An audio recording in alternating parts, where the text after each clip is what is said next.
As the attack on Iran backfires on Benjamin Netanyahu and Donald Trump, will Israel end up losing its nuclear arsenal, which is its worst-kept secret?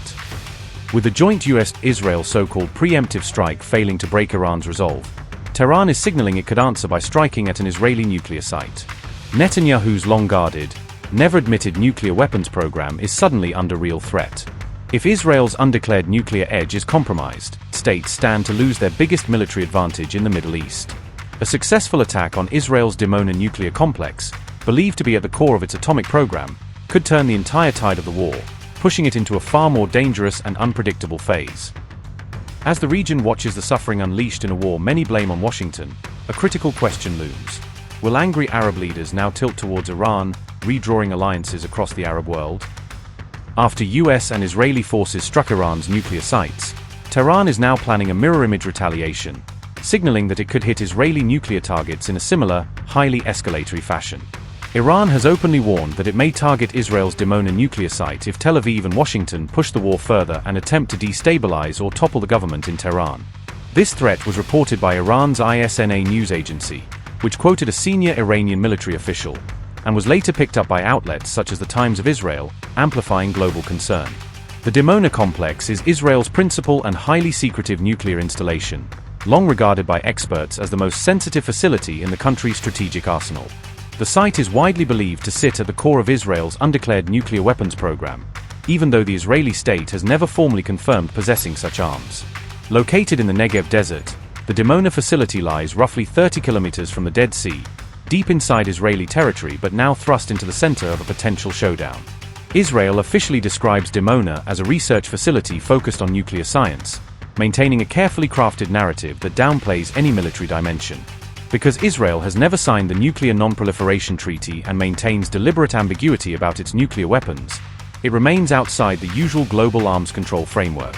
As a result, the UN nuclear watchdog, the IAEA, has no authority to inspect the Dimona site, leaving one of the world's most sensitive nuclear facilities effectively shielded from international oversight.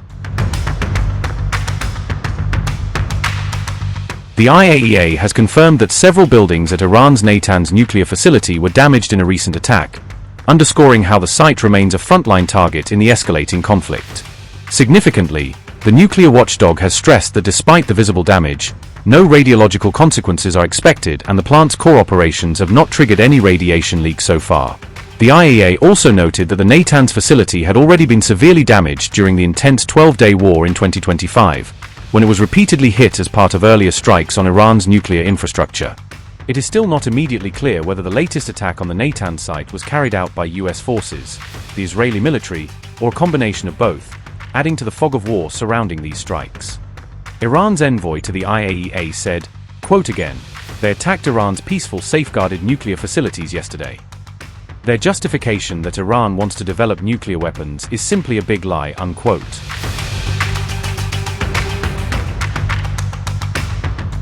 What is clear is that the United States and Israel launched a coordinated military operation against Iran on February 28, just 2 days after peace talks in Geneva collapsed without any breakthrough. In that opening wave of strikes on February 28, Iran's supreme leader, Ayatollah Ali Khamenei, was killed, along with several senior officials, marking a historic decapitation strike against the Islamic Republic's leadership. Since Khamenei's killing, Iran has unleashed a broad campaign targeting US bases, embassies, and intelligence facilities across the Middle East, signaling its intent to exact a heavy price from Washington and its partners. America's Arab allies have borne much of the brunt of Iran's anger, with missile and drone attacks also hitting critical oil infrastructure and energy facilities across the Gulf region. At the same time, Iran's military has launched nearly 24 waves of missiles and armed drones at Israel, turning the confrontation into a sustained, multi-front barrage.